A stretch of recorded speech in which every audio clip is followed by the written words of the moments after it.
Welcome to the Stormsurf video surf forecast for the week starting Sunday, April 1st.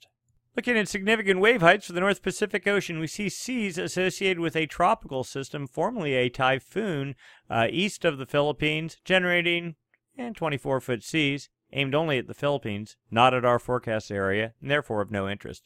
Another low-pressure system was off of Japan, generating an area of 15-foot seas, targeting Hawaii, but of no real interest either, at least at the moment. And then another generic low-pressure system was in the northwestern Gulf, doing nothing of interest, with a placid pattern off of the California coast. Let's get into the details.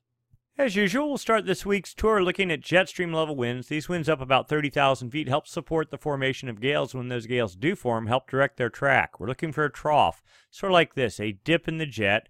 That sort of a trough there would help promote a counterclockwise flow aloft and down at the surface. And of course, that's the hallmark of low pressure.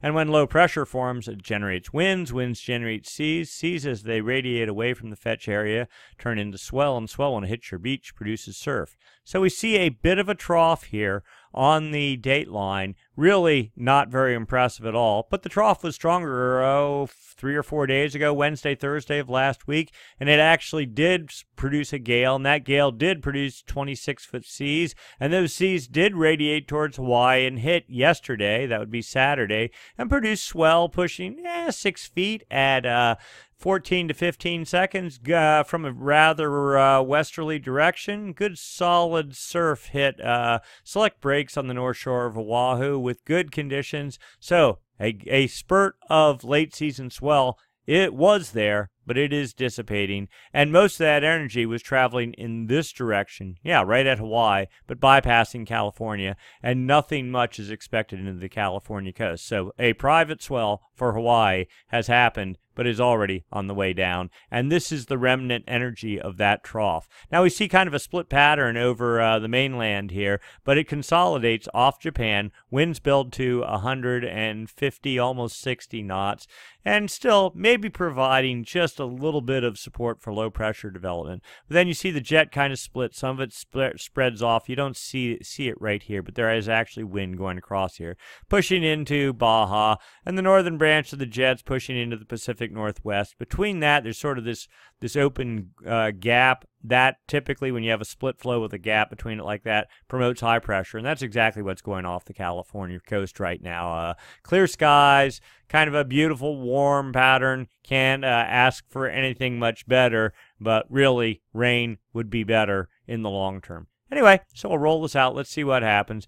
Remnants of that trough continue very, very weakly, and notice the split pattern continues off Japan as well. Consolidate on the date line, offering a little bit of support for gale development into Tuesday. There we go, a little bit of a low. See that right there? You can see there's your trough right there, sort of this persistent troughy thing going on, pushing north of Hawaii into Thursday. Maybe some support for low pressure. Better, though, as we get into Friday, a new trough starts digging out over the date line, falling, there you go, with, 150 knot winds. You really want the winds pushing southeast down into the trough. That really helps build the west quadrant, this portion of the storm right over here, and that's typically what generates like northwest and west winds aimed at Hawaii and the U.S. west coast. So potential for gale there, some sort of weak pattern of something going on Friday off the coast. There you go, and look at that, almost starts developing into a legitimate trough come Saturday, but moving on shore over the Pacific Northwest at the same time.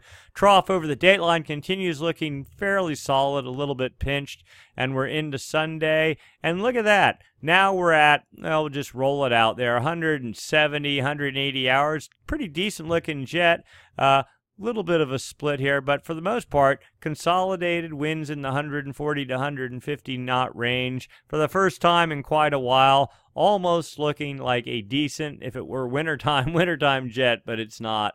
We'll roll it out to 180 hours, but it looks like maybe some support for another gale developing, or at least a trough in the Gulf of Alaska. Also notice the jet, let's roll this back right in there, moving onshore over California over the weekend. That for sure, if it happens, would be a weather maker. A lot of wind up at higher elevations, probably precipitation, probably cold air falling in behind it as well. We'll see as we get deeper into this presentation. Let's take a look down at the surface, and remember, we looked at the surface level charts, the significant wave height charts, and you can see pretty much as we expected. Yep, low pressure right there, tropical low off the Philippines. Another sort of weak low pressure off Japan. Another even weaker generic system in the Gulf of Alaska, and then high pressure off the U.S. West Coast. So the area to watch is somewhere in this area, because that's where the troughs were, right? Right now, we need something with at least 30, 35 knot winds. There's a little low forecast Tuesday night. Tiny pocket of 30 knot winds aimed at Hawaii, and not very organized. Maybe this next one on Thursday. There we go, starting to build a little area of 40 knot winds, and even this one north of Hawaii rebuilds 30, 35 knot winds into Thursday. So we'll say, call that maybe wind swell production for Hawaii. This looking much better, this gale here. 35, 45 knot winds, maybe almost pushing 50. No, 45 knots Friday. Look like this is going to fall southeast, targeting Hawaii again well, but also far enough north that maybe California could get into the action. Also notice, here we go, let's roll this back. Low pressure developing Friday off of California, just as we expected, moving into the Pacific Northwest. A weather producer for sure. Oh, and actually building some off the coast. Again, that remnant low north of Hawaii still doing its thing as we get into Sunday. We'll just sort of roll this out. Looking actually like a halfway decent pattern. We'll call it a springtime kind of pattern, kind of a typical springtime pattern, and that would actually be a step up from what we've been having as of late. Anything that can get some traction on the ocean's surface and make some swell would be very welcome. All right, let's go take a look at the wave model charts. Here we go, significant seas for the North Pacific Ocean. We'll just roll through this. We saw not a whole lot goes on. First little low developing on the dateline Wednesday. What's it produce? Not even 18-foot seas. There's a little pocket of 18-foot seas on Thursday. That will certainly do nothing but maybe some 10 or 11 second period wind swell for Hawaii.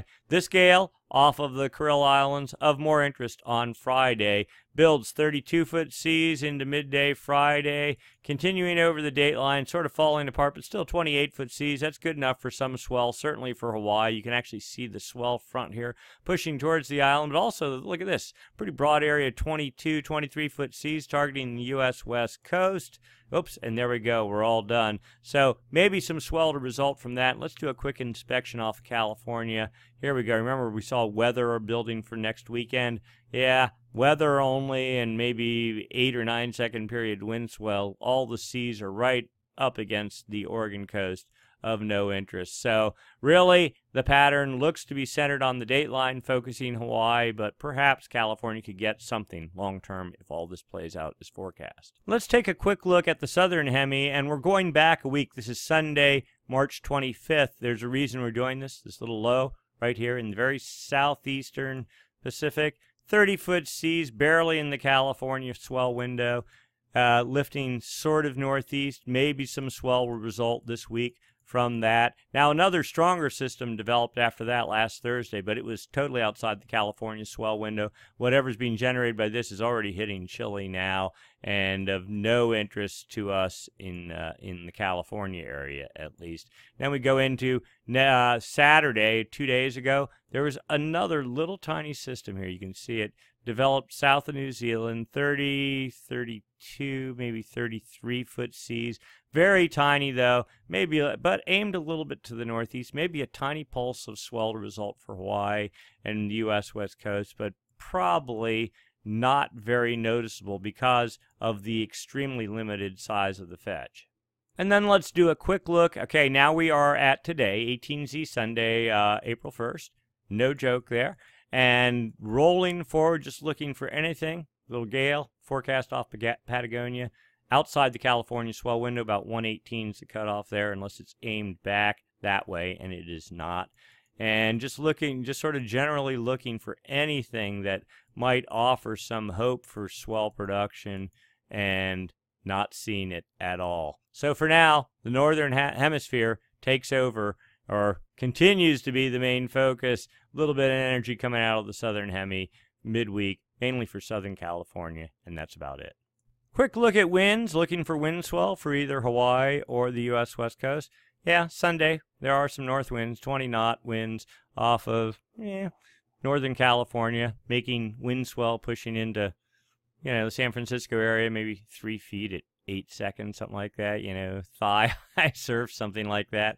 And the same sort of pattern to continue. The winds, in fact, are supposed to build as high pressure here builds off the coast, ridging into Oregon, creating a pressure gradient down California, 20-knot winds. Junky wind swell is the best expected. Relative to Hawaii, nothing going on. You see low pressure north here, but no east fetch making anything there. Roll this out. Then as we get towards the weekend, remember we saw low pressure supposed to develop off the coast here. See southwest winds, but looking, there we go. There's some fetch aimed at Southern California and Central California. So we get into Saturday. There we go. 30-knot northwest winds. And probably south winds along the coast here. Maybe some wind swell for select breaks if you know where to go look. And then more wind swell into Sunday. And then here's the low pushing north of Hawaii. We already examined that. But then you see high pressure here building, also driving winds along the coast to California. So pretty ragged conditions probably. And then let's check out precipitation for California right there. We're looking for anything. We don't see it as we get into Wednesday, but we know here comes the first system, low pressure, building rainfall into the Cape Mendocino area as we get into Thursday, falling south into San Francisco down to maybe Morro Bay by Thursday night. That clearing out. Notice no white of any real indications of so this is in Thursday night or so. Keep that in mind. Rain in the Sierra, basically. Another pulse comes in on Friday night. More rain, then some suspicious. This looks like either heavy rain or snow. So we get into Saturday. And then it does look like snow, probably pretty high snow levels. So we get into Saturday night and then Sunday, some snow. So let's do a quick check here of snowfall amounts at certain locations. Here we go, snowfall amounts. Well, we need to really pick up some days here. So snow on Saturday, maybe 4.5 inches, another 5 inches, 9 inches, and maybe a foot of snow possible as we get into Sunday. That looks about right. You can see it there on the chart, and then nothing more. That's for Squaw Valley. And then possibly some snow also for Mammoth. Let's go down here and take a look. 10 inches maybe. All right, that wouldn't be too bad. Get what you can get. It's late season. And it's been a pretty good, actually an epic March, but otherwise the rest of the year, not so much. But there has been snow. Any little bit helps. So there you go. And let's take a quick look at snow levels. So this is for Squaw Valley. This is not on the site. But on Saturday, you can see snow levels. This is the real freezing level right here. This is like 34.6 degrees. This column here is 32 degrees. We're talking, 10,000 feet, not even coming down to 8,000. There we go. That's when the cold front pushes through about, little after noon on Saturday. Snow level down below the valley for Saturday and Sunday. And let's go check Mammoth real quick. Here we go, Mammoth. Let's go find Saturday. Same thing, 10, almost 11,000 feet, coming down to 8,000, 6,400 feet. Later Saturday. It takes a little while for the cold air to push south for, that's another 200 miles south or so of 150 miles south of Squaw. And then finally down to about 6,500 feet by late Saturday evening. Let's take a look long term. What's going on with the MJO and La Nina, El Nino Southern Oscillation? As usual, we like to start looking in the Kelvin wave generation area, see what winds are doing there. So, here's the West Pacific. New Guinea right there, that's the equator. East Pacific here, this is just off the coast of Ecuador. Equator again. This is actual winds from the TAO buoy array. You can see the arrows indicating east winds, trades in control, until you get to about 160 east. The dateline so is 180. And then you see one barb of westerly winds, but then you look out here and you see Another barb. We don't know whether that's real or not because there aren't any colors. There's little data over here. A bunch of the buoys are not operating. Another westerly arrow suggesting maybe some sort of active phase of the MJO going on over here. Anyway, look at anomalies. Differences from normal for this time of year. Yeah, we have trades in control, but those are normal sort of winds, strong easterly winds. That's typical this time of year. But notice there is westerly anomalies, westerly anomalies, westerly anomalies, westerly anomalies, suggesting something's going on over here, maybe the active phase of the MJO. Let's look at the trend, sort of see what's been going on the past couple of days. So, South America there, Mexico there, Australia there, Philippines right there. Kelvin wave generation area from 135 east to about 170 west, 5 degrees north and south of the equator. When the active phase of the MJO, so there's a periodic weather oscillation called the MJO. In the Pacific, about every 3 or 4 weeks, switches from active to inactive or inactive to active. When wind anomalies are out of the west, that means the active phase of the MJO, and that's basically like low pressure, and it tracks along the equator from the West Pacific to the East Pacific. Goes the whole way around the globe, eventually shows up back in the Indian Ocean, reorganizes, and then goes and makes the same trip again. Anyway, since March 26, you see these oranges, westerly anomalies. You can see the arrows, westerly anomalies barely in the far western Kelvin wave generation area. You see extent of the westerly anomalies building almost to the dateline as of the 30th of March. That's a clear indicator of the active phase of the MJO. And the active phase of the MJO, of course, helps push energy into the jet stream, helps feed the jet stream, consolidate it, make it stronger, and of course a stronger jet helps produce gales and winter-type storms in the Dateline region, Gulf of Alaska, or in summer months down in the southern hemi. And we noticed when we saw the models that they showed the jet stream getting stronger a week out. Well, that's probably because the active phase of the MJO is building in the Kelvin wave generation area. Let's look at the forecast. This is goes out a week, but it also shows you what's been going on the past month. And this is the whole planet on one chart. The date line is there, right down the middle of the chart.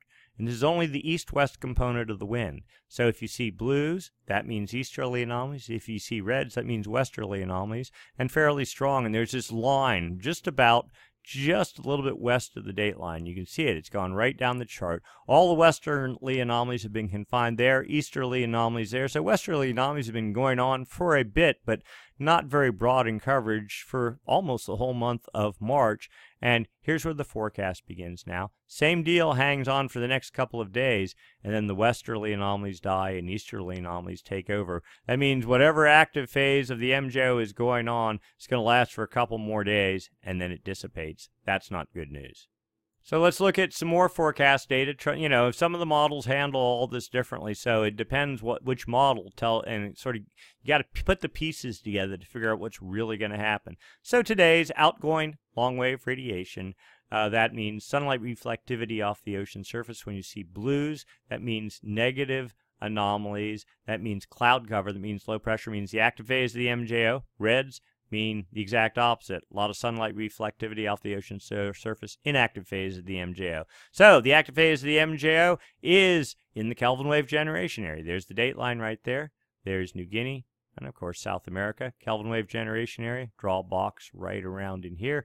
And so we have the active phase of the MJO weakening according to the statistical model, and then pretty much out of the Kelvin wave generation area and dead as the inactive phase of the MJO moves into the Kelvin wave generation area about a week out and then dies. So that's consistent with what we saw in that last chart. And then the GEFS model says some variant on the same thing, but with the active phase hanging around a little bit longer, and with the inactive phase dying and not being, so here you go. Here's what the inactive phase looked like 15 days out on that model. Here, it's all but a nub. This is the preferred option. No inactive phase, and just have the active phase supporting the jet stream for the next 2 weeks. Phase diagram charts, another way to track where the active phase of the MJO is. It's where the heavy dot is right there. But how do you read this? Assume you're looking down on the North Pole, and the MJO moves from west to east, from the Indian Ocean over the maritime continent, consider that like Bali, over the West Pacific. Date line is roughly right around in there, and then across the rest of the Pacific, under the U.S., across the Atlantic, through Africa, and then back to the Indian Ocean. So the MJO moves that way around the chart. The further you are away from the circle, the stronger the MJO is. So here it is right now on the date line, sort of modestly strong. Forecast to build a little bit for the next day and then start tracking off to the east. And about a week and a half out, back in the Indian Ocean and very weak. The GEFS model says basically some variant on the same thing, but even weaker as it moves back into the Indian Ocean. So there's pretty good consensus amongst the models. Longer term upper level view, so it runs about 2 weeks ahead of what actually goes on down at the surface, but wherever you see greens, that's favorable for precipitation. So that would be the active phase of the MJO, but we know the active phase is more back here. So I always say this runs a bit ahead of what actually happens down at the surface. Anyway, active phase, you can sort of barely see it here pushing into South America through mid-April. Here's the inactive phase. The oranges, yellows are dry, unfavorable for precipitation. So the expectation, inactive phase, pushing across the central Pacific into the end of April, and then a little bit more robust active phase of the MJO is forecast, tracking across the Pacific into mid-May or so. And yet one more model, same sort of deal. Our favorite model has been down. They're having some problems with it looks like hardware there. The server isn't even responding. But you still get the same general idea here. The heavy, here you go, MJO is a heavy black line. So this is the whole plan on one chart. Date line runs pretty much right down here. Here's the active phase of the MJO, and this runs from the past. Here's the current date to the forecast. Active phase of the MJO, pushing over the date line, fading maybe a week out or so. Now, the good news here is if you see like dotted lines, that'd be the inactive phase of the MJO, and we're not really seeing that anywhere, which means we fall into sort of a neutral pattern. And so you can't do quite as much as we could on the other side, but the short is active phase of the MJO dying, going into a neutral pattern through the end of April. So that gives us a sense of what might be going on for the next couple of weeks. Generally, a somewhat favorable pattern for a week or so, and then things sort of falling off and getting more kind of neutral, with the jet stream probably unwinding and not being as potent as it looks on the charts for the next week. So the next week is pretty much it. Then things should be starting to back off. Anyway, looking at the ocean, we're starting to look at La Nina and the status of La Nina. West Pacific here, East Pacific here. These little X's are the sensors on the TAO buoy lines. This is going across the equator, 2 degrees north, 2 degrees south. And we're just looking at the profile of or distribution of water. Warm water here in the West Pacific is what we're seeing. The 28-degree isotherm has been stacked here on about the date line for months now. No change there. 24-degree isotherm, though, making good progress to the east, meaning some warm water is trying to build off to the east. That's helping us return to a more neutral kind of a pattern. When you have La Nina, the warm water depth in the East Pacific is extremely shallow, like what you see there. When you're in El Nino, it gets much deeper. Basically, warm water sloshes off to the east. But this is actual water temperatures. Let's take a look at anomalies, differences from normal for this time of year. Now, we've been watching this large Kelvin wave. It had 3-degree difference here. That's from a strong, you remember we saw one of the charts that showed westerly anomalies for like the whole month of March. Yeah, that was producing westerly anomalies here, taking warm water in this region, pushing it to depth, and then pushing it off to the east. And we see our Kelvin wave here. Now, it doesn't look like it's going to make it the whole way up to Ecuador, but somewhere around, it looks like it's actually stalling. Let's see, where is there's 120 west, so that would be right there. Now, it's made it to about 115 west, almost 110, but I don't think it's going to make it a whole lot further. Our sense is that this Kelvin wave is going to make it somewhere around here and then just start gurgling up to the surface just west of the Galapagos Islands. And there's some data to suggest that might already be happening right off around in here. This is the last little pocket of what I'd call really cool water, 1 degree below normal off of Ecuador right now. And that's pretty much all that's left of La Nina. La Nina quickly fading. This is the second of two Kelvin waves, and this one's much stronger. The other one happened a month ago or so. So this is pretty much just knocking the heck out of La Nina, and that's the end of it, is our thoughts. Here's another modeled view of our Kelvin wave, West Pacific here, East Pacific here, the last of the La Nina cool waters at the surface, 50 meters down. One little pocket right here, but here's the leading edge of the Kelvin wave at about 120 or so west, and we think it's just going to sort of start gurgling up right in this area. Upper ocean heat anomalies, so West Pacific here, East Pacific here. Here was the start of La Nina. The blues are cooler than normal waters. In the East Pacific, this year's La Nina started August 2017. But notice, here's the first Kelvin wave. You can see it, warm water in the West Pacific, yet westerly anomalies starts pushing it off to the east. Bingo, it made it to about 110 west, something like that. Notice this cool water pretty much all of a sudden started losing energy. There was your upwelling phase of the Kelvin wave cycle. Now here's the new massive Kelvin wave, started the whole month of February. Major westerly wind bursts that went on there. Warm water making it to about 115, 117 west or so. And we think this will be the end of La Nina.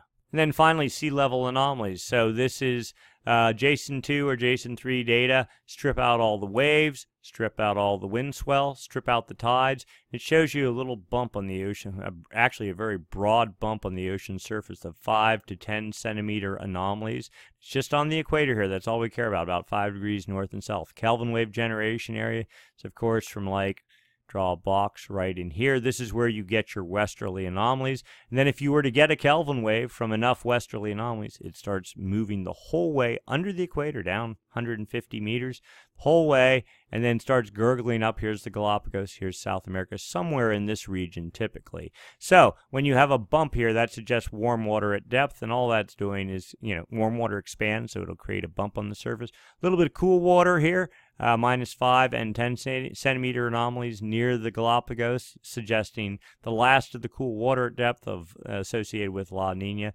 and this Kelvin wave will probably undercut all this and wipe it out or come close to it. All right, so what's going on at the ocean surface? We talked about MJO. We've talked about Kelvin waves, and we saw that, subsurface temperature, but what's happening on the surface? Well, good news here. So we've had this upwelling thing going on off of Peru. I mean, that's pretty much typical. Trades blow out of the south causes upwelling. That's pretty much standard. But what's new is notice this broad area here of warming waters. And you know where it is? Somewhere around 100 west. And where's the leading edge of that Kelvin wave? Somewhere right around in here. We think this might be associated, just maybe, with the first tip of the Kelvin wave starting to breach the ocean surface right here, starting to create a warm pool. Maybe, maybe not. Hard to say. Too early to know. But this warm pool has been here for a week now, or just under a week, and starting to build. And it's very coincidental, circumstantial evidence, you'd call it, that it's warming here right as that Kelvin wave is underneath this area and building and pushing towards the surface. So something to watch for. We're going to expect to see, if that's true, this warming area build in this area, and that'll wipe out whatever's left of La Nina. The trend for the past 7 days. Now, this is kind of interesting. So the Kelvin wave, we're thinking warming right in this general area. Now, this is interesting. Notice the cooling right here, right?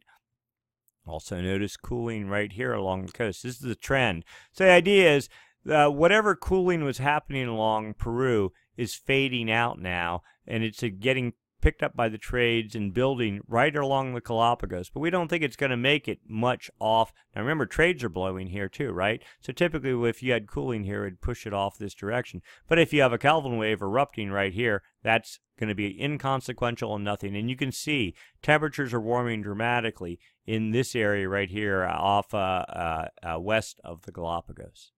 So let's step back, look at the actual sea surface temperature anomalies. Last week when we saw this, we saw deep blues in this area. They were losing ground, but not a whole lot. But now they're just, there's really no, yes, there's a broad area of light blues, half a degree below normal or something, but no deep blues anymore. Remember, temperatures are warming right in this area. Here's this cool thing going on off of Peru and the Galapagos. What we really think is happening here is the Kelvin wave is coming under, squeezing the last of the cool water that's subsurface to the surface right along in here, and it's gurgling up. but it ain't going to go anywhere because the Kelvin wave is also going to start erupting back in here, and this captured area of cool water will just sit there and basically go nowhere while all the rest of this area warms. That's our guess, but you make your own interpretation. We're presenting the data here. You make your own assessment. But the short of it is, La Nina, okay, this is the area where La Nina manifests itself. The official monitoring region, 120 west to 170 west, 5 degrees north and south of the equator. But there is a considerable loss of depth of coolness in this area. In fact, here's temperatures in the CDS, in the Nino 1.2 region. So that's the area sort of up along Peru and the Galapagos. We could see we had a big upwelling, cool water. Temperatures dropped dramatically in March from +1 degree down to -2.5 degrees, and now every bit as quickly they're recovering and almost neutral at -0.259 today, suggesting some warming's going on there along Peru and Chile. And in the Nino 3.4 region, the official El Nino monitoring region, temperatures today -0.75 degrees right there. But you can see kind of trying to build a little bit. That warm pool that's west of the Galapagos isn't really even in the Nino 3.4 region, but eventually that warm water will start building in this area, and we've seen it getting considerably warmer. So the suspicion is that we'll start seeing these temperatures come up. So what's going on in the atmosphere above the ocean? We look at the Southern Oscillation Index, difference in pressure between Tahiti and Darwin. If you see here's the daily numbers. If you see negative numbers here, like, well, we really haven't seen too much in the index this month. That would suggest the active phase of the MJO. Instead, we're seeing, the inactive phase of the MJO. We're seeing positive numbers. That means the inactive phase of the MJO. You look at the 30-day average, and that takes some of the noise out of it, and you can see the numbers have increased up to 9.14, again indicating the inactive phase of the MJO. But the 90-day average is hovering still. We're just looking down here, scanning. Yeah, it was a little bit negative. Now we're up to 3.79. That's still basically neutral. If this were up at 10 or something like that, then I'd say La Nina. If it was -10, then we'd say maybe pushing towards El Nino. But right now, looking neutral. What the good news here is basically there's no real clear indications in the atmosphere of La Nina, though we know that not to be true, but at least as far as the Southern Oscillation Index is concerned, kind of a neutral pattern going on over the West Pacific. Now, the ESPI index today is -1.03, and it's basically been hovering there. Yeah, I think it was, 0.9 a week ago, so it's even gotten a little bit more negative, -1. What that means is less precipitation than normal in this area out in here. There's the box right there, so it would be out in here. And if you have cool water here, of course you're going to have less evaporation, so you're going to have less precipitation. And that's a sign of La Nina. We're still waiting for this to go towards neutral. It will as soon as that cool pool gets wiped out, and we think that's going to happen when that Kelvin wave starts erupting to the surface. So maybe in the next month or so, we're going to see this starting moving towards neutral. And finally, sea surface temperatures forecast for the Nino 3.4 region, the official El Nino monitoring region. The really good news here is, we're in the spring unpredictability barrier, and some of the models have a very difficult time figuring out what's going on with El Nino, La Nina. The good news is this model, which has been consistently, the CFS version 2, has been consistently saying that La Nina is going to linger into the summer and the fall, but now this week it has changed. It seems to be sensing what's going on, the Kelvin wave, etc.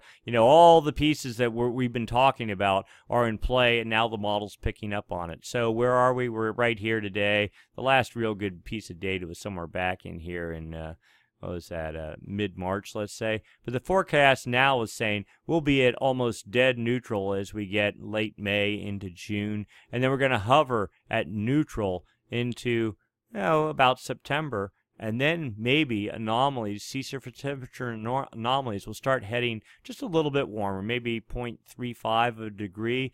But instead of being on the negative side of the curve, we'll be on the positive side of the curve, moving into the fall and winter months. Now, even if this does materialize, instantly the jet stream is not going to pick on it. It'll take 3 months from there. So we're thinking it would probably be in the December sort of time frame, late December time frame, when the atmosphere, the jet stream, the storm pattern, all that finally just sort of shrugs off the last of La Nina. So let's say La Nina officially dies in July. It'll take at least 3 months for the atmosphere to start picking up on it, maybe more, so that July, August, September, October-ish time frames. That sets us up for a neutral fall sort of pattern. But then maybe if we get a little bit more warming, that'll set us up for maybe a slightly amplified pattern as we move into the core of winter in the late December, January time frame. Maybe, just maybe, who knows. But anyway, for right now, Hawaii's gotten their swell. Maybe another gale is to develop over the dateline, pushing into the western Gulf midweek to late week. Swell maybe early in the week beyond that or so, mainly for Hawaii, but some perhaps for California, if you believe the models. Also, weather expected for California for the coming weekend. Rain, wind, maybe some local wind swell. Find your nooks and crannies, try to hide from the wind, get some waves, make the most of it, because the suspicion is the inactive phase of the MJO is coming, or at least not the active phase. The jet stream will split and things will really kind of go quiet for a while. We don't see anything going on in the southern hemi. A little pulse of swell, expected midweek, but mainly for Southern California and on the small side.